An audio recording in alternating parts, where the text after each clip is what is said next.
నమస్తే, welcome to our channel. నేను ప్రియా కౌశిక్. ఇప్పుడే అందిన తాజా వార్త. ఢిల్లీ ఎన్నికల్లో ఊహించని పరిణామం చోటు చేసుకుంది. ఢిల్లీ మాజీ సీఎం అరవింద్ కేజ్రీవాల్ ఓటమి పాలయ్యారు. 1200 పైచిలుకు ఓట్ల తేడాతో ఆయన బీజేపీ అభ్యర్థి పర్వేష్ వర్మ విజయం సాధించారు. అయితే ప్రస్తుతం దీని గురించి మాట్లాడడానికి చిట్టిబాబు గారు ఫోన్ లైన్ లో ఉన్నారు. నమస్తే చిట్టిబాబు గారు. ఢిల్లీ మాజీ సీఎం అరవింద్ కేజ్రీవాల్ న్యూఢిల్లీలో ఓటమి పాలయ్యారు. దీని గురించి ఏమంటారు సార్? ఏమన్నారు, ప్రజలు తగిన శాస్త్రి చెప్పారమ్మా. ప్రజలు చాలా అప్రమత్తంగా ఉన్నారనేది ఇది ఒక తార్కాణం. ఢిల్లీ ప్రజలు ఎంత అప్రమత్తంగా ఉన్నారు, ఎందుకంటే ఈ ఢిల్లీ ప్రజల్ని మోసం చేశాడు.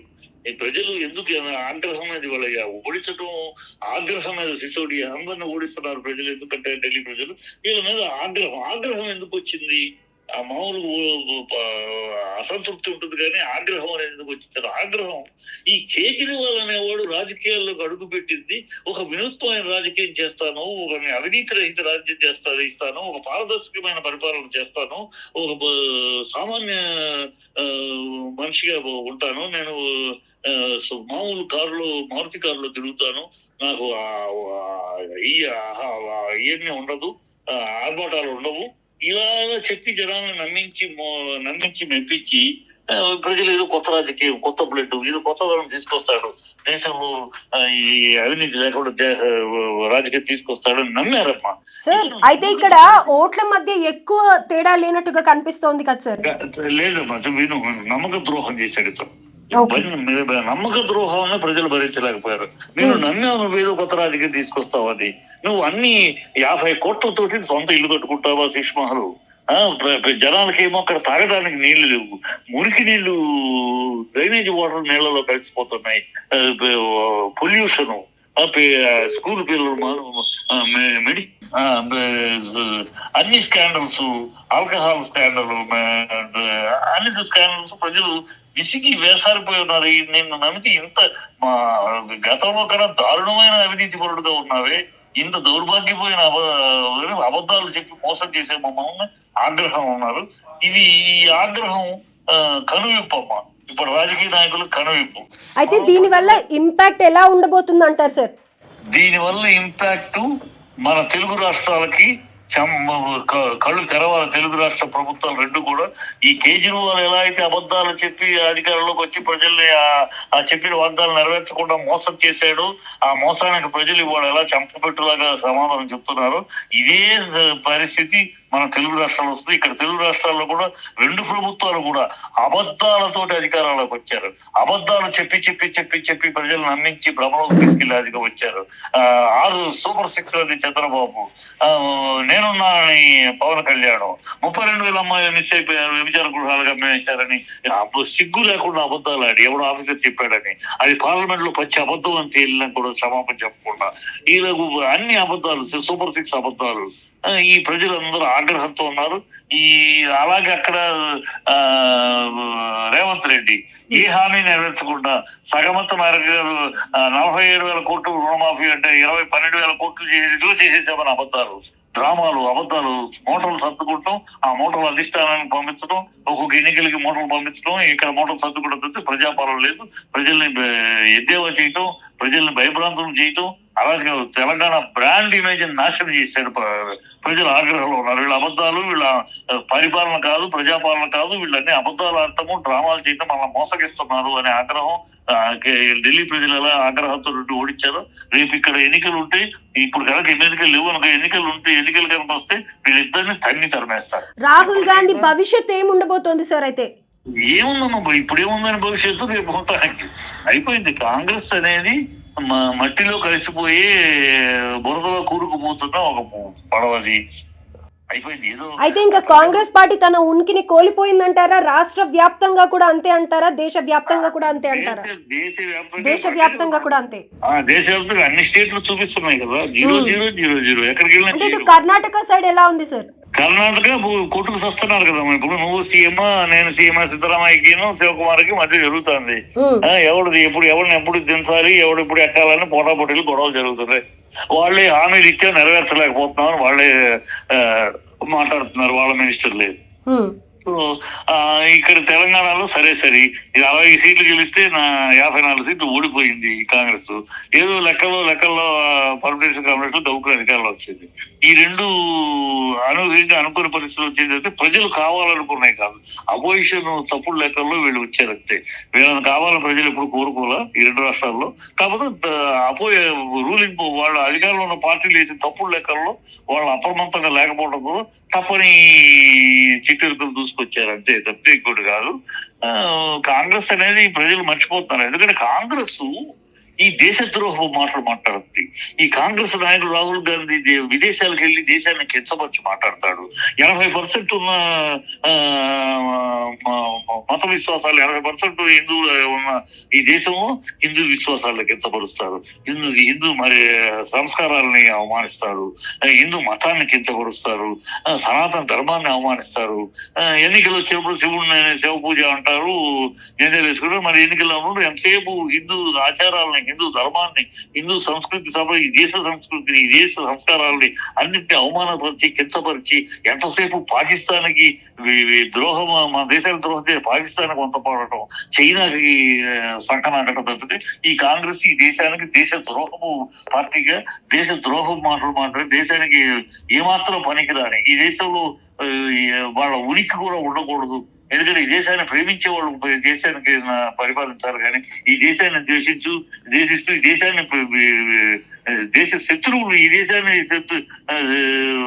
Right sir. అయితే గతంలో ఎప్పుడైతే పార్టీ పెట్టారో ఆవిర్భవించినప్పుడు 62 స్థానాల్లో గెలిచిన కేజ్రీవాల్ ఇప్పుడు తన ఓటమికి ముఖ్య కారణం లిక్కర్ స్కామ్ అని చెప్పుకోవచ్చు అంటారా?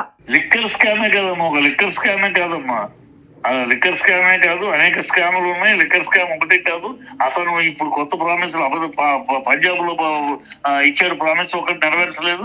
ఇప్పుడు ఇక్కడ 2100 ఇస్తారు అమ్మాయిలు కానీ నమ్మలా ప్రజలు.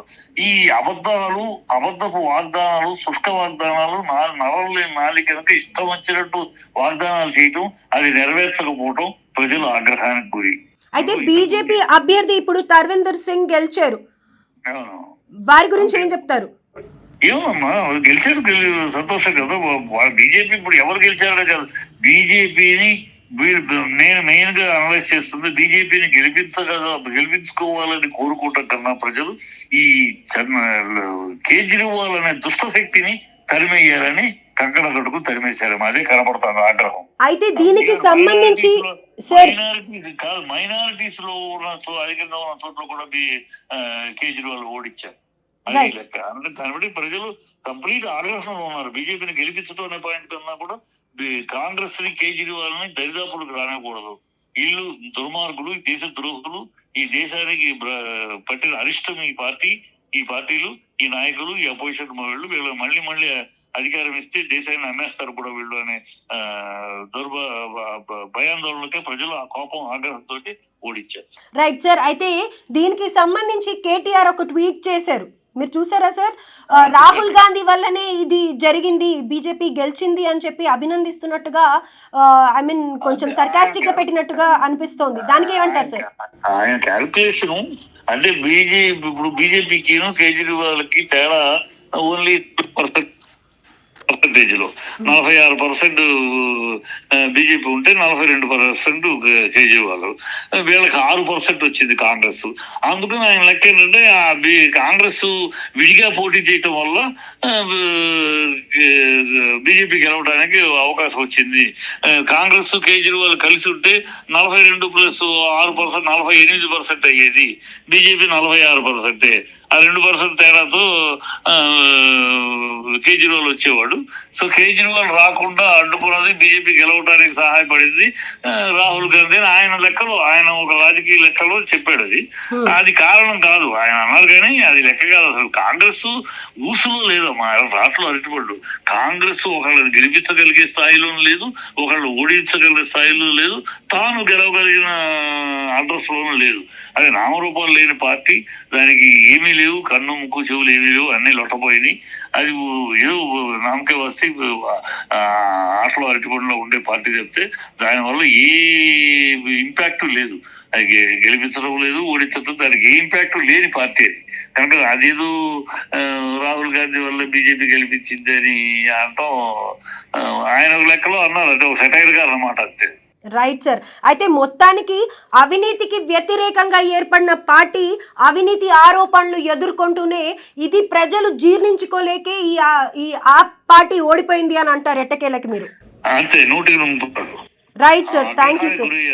ఆ ఆగ్రహానికి గురయ్యారు, అబద్ధపు వాగ్దానాలని జీర్ణించుకోలేకపోయారు. అందుకనే అన్న, ఈ అబద్ధపు వాగ్దానాలు చేసే రాజకీయ నాయకులు చంద్రబాబు గాని, రేవంత్ రెడ్డి, కాంగ్రెస్ ప్రభుత్వం కానీ కళ్ళు తెరుచుకోవాలి. ప్రజలు ఎలాంటి గుణపాఠం చెప్తారు, ఏదో ఇల్లు అలంకరణ పండుగ కాదు, వాళ్ళు గెలిచాక రేపు చెంప చెల్లు అనిపించేటట్టు జవాబు చెప్తారు ప్రజలు అంత అమాయకంగా లేరు, ఎంతో అప్రమత్తంగా ఉన్నారు. నీ అబద్ధాలు మర్చిపోతారు అనుకుంటే, వాగ్దానం చేసే మళ్ళీ 5 ఏళ్ళ తర్వాత గుర్తుంటుందా, మళ్ళీ అప్పుడు కొత్త వాగ్దానాలు చేయొచ్చు అనుకుంటే కాదు, ప్రజలు బాగా గుర్తుపెట్టుకుని ఉంటారు. అవకాశం ఇచ్చారు, అది మీరు కరెక్ట్ గా నిజాయితీగా ఉంటే లేకపోతే మేము తన్ని తగలెడతారని ఈ ఢిల్లీ గుణపాఠం నేర్పిద్దమ్మా. ఈ దేశంలో ఉన్న అన్ని పార్టీలు కూడా ఈ శుష్క వాగ్దానాలు, చేతగానివి చేస్తామని అబద్ధం చెప్పడం, ప్రజలు నమ్మించి మోసం చేయొచ్చు అనుకుంటే నీ చెప్పు దెబ్బలు తప్పవు అని నిరూపించి. అయితే ఇందులో బీజేపీ గెలవడానికి కొన్ని కారణాలు కూడా, ఏవైతే వాళ్ళు సభలు ఏర్పాటు చేశారో, రోడ్ షోస్ చేశారో, ఇవన్నీ కూడా ఇది యాడ్ ఆన్ అయినందుకే వీళ్ళు గెలిచారు అని చెప్పగలుగుతారా, లేకపోతే ఏ అంశాలు ప్రధానంగా బీజేపీ గెలవడానికి గల కారణాలు అయ్యాయి అంటారు? BJP organizing, political management BJP బ్రహ్మాండంగా చేసింది. ఒక్కొక్క అక్కడ ఒక కాన్స్టిట్యున్సీకి ఇద్దరు పెట్టి వాళ్ళు ఒకరు పర్సనల్ గా దాదాపు ఒక్కొక్క మనిషి 200 మంది 300 మంది ఓటర్స్ డైరెక్ట్ గా కలవటానికి అట్లా మొత్తం ప్లానింగ్ చేశారు. RSS బిహైండ్ చాలా ఇంటింటికి వెళ్ళారు. సో అందరిని కలవటం, ఓటర్లని పర్సంటేజ్ పెరగడం, ఓటర్లని అప్రమత్తం చేసి ఓటేయండి మీరు ఇంట్లో కూర్చుంటే కదా ఓటేయాలి అని ఎక్కడికక్కడ ఏ రాష్ట్రానికి సంబంధించిన వాళ్ళు ఉంటే ఆ రాష్ట్ర వాళ్ళ కేంద్రం నుంచి మనుషులు పంపించి నిరంతరం ఇంటింటికి చేసుకుని వాళ్ళ పోల్ మేనేజ్మెంట్ బీజేపీ బ్రహ్మాండంగా చేసుకుంటారు. ఎవరికి లేదు ఆ స్థాయి, వాళ్ళు పోల్ మేనేజ్మెంట్ బ్రహ్మాండంగా చేశారు. అదొక అడ్వాంటేజ్. ప్లస్ మోడీ అనేది ఎలాగో ఉంది, పైన మోడీ ట్యాగ్ వీళ్ళ మీద ఆగ్రహం అన్ని కలిసి వచ్చారు. వీళ్ళ మీద ఉన్న ఆగ్రహం, కేజ్రీవాల్ మీద ఉన్న కసి ఆగ్రహం, ద్రోహం చేశాడు, నమ్మించి మోసం చేశాడు, వీడు చాలా తడిగుడ్డుతో మెడకాయలు కూసే పద్ధతిలో రాజకీయం చేశారు. ఇలాంటి మళ్ళీ రాజకీయాల్లో అవకాశం ఇవ్వకూడదని అతను కూడా ఓడించారు. అందుకని పార్టీని ఓడించదు కదా, కసి కోపం ఉండబట్టి కేజ్రీవాల్ ను కూడా ఓడించారు. అది right sir, thank you sir.